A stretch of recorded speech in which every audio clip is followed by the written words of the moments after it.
We got to do that. Peter Ashdown is making something he says you need to eat with a defibrillator nearby. That means it's going to be tasty. We'll be right back on Studio 5. Kitchen when she's making no mistakes. No, let's hope not. I'm not the one cooking, or I would be making mistakes, Terry. You know me that well. All this week, we've invited candidates into the kitchen here to test their cooking skills. And today, Pete Ashdown joins us, making one of his favorite recipes. What are you cooking for us today? I am cooking Ike's Enchiladas. Now, they're called Ike's Enchiladas because my older brother's name is Dwight, and he taught me how to make these.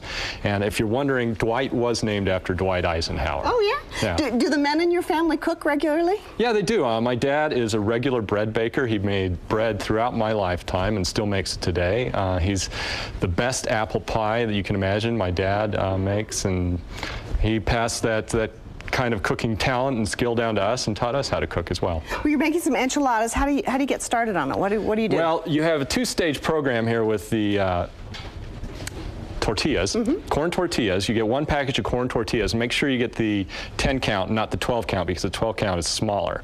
And you got to fry them up in oil. We don't have any oil here today, but just imagine us frying that up in oil. And what that does is it toughens up the tortilla, so it's a little bit crispy after you're done.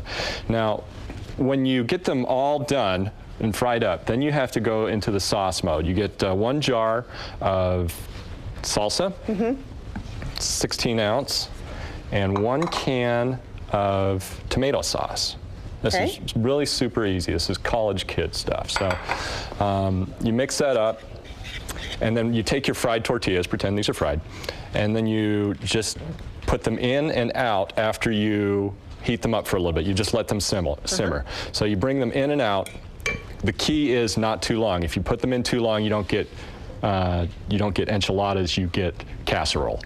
So, that's the difference. But it's still all good, so obviously, you can still. You've done that once before, if you know that, haven't you? It's a little bit of an art. I'm not so good at frying them up, so I'm glad we didn't do that here today. All right, but then you have to work on the filling. Now, the filling is 1 tub of mushrooms.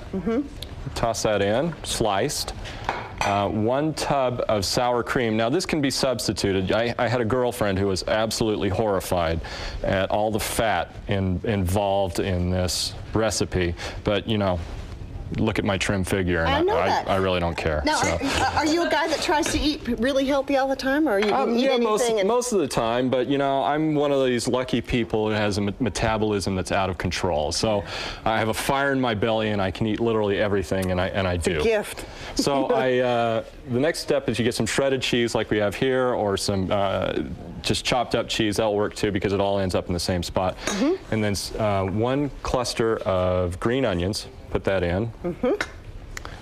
And you mix this all together. Now you can play with this a little bit. You can put carrots in there or chopped onions.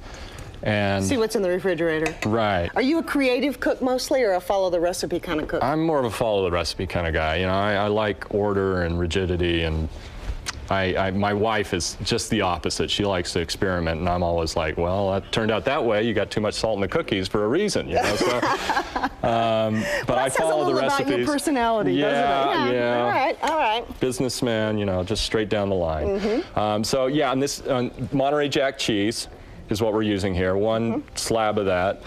These are all local ingredients, Utah's own, so I make sure to buy those when I'm out shopping. You take the filling. Take your rolled up tortillas, fill up the tortillas, roll them up and put them in the tray, and then you use the leftover sauce to cover the enchiladas. Sounds good. Put it in the oven for an hour at 350.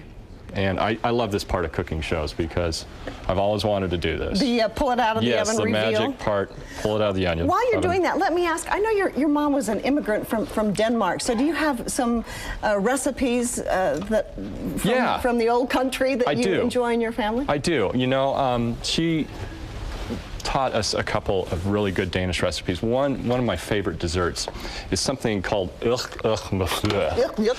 ask any, it's the truth. You ask any Danish immigrant about and they'll know what you're talking about. It's kind of like a strawberry soup. Very creamy. You put a lot of cream in there and mix it up, and it's delicious.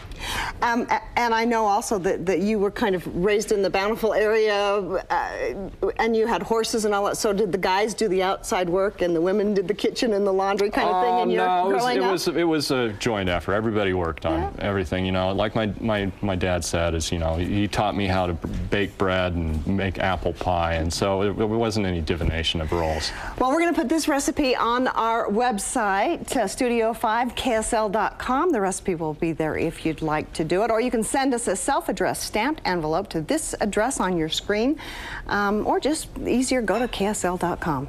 Pete Ashdown, thank you so much for joining us and for your cooking demonstration. We appreciate it. Thank you. And coming up on Studio 5, when you download your music on your computer, you might get a lot more than just the Cranberries or Celine Dion. We'll fill you in when we come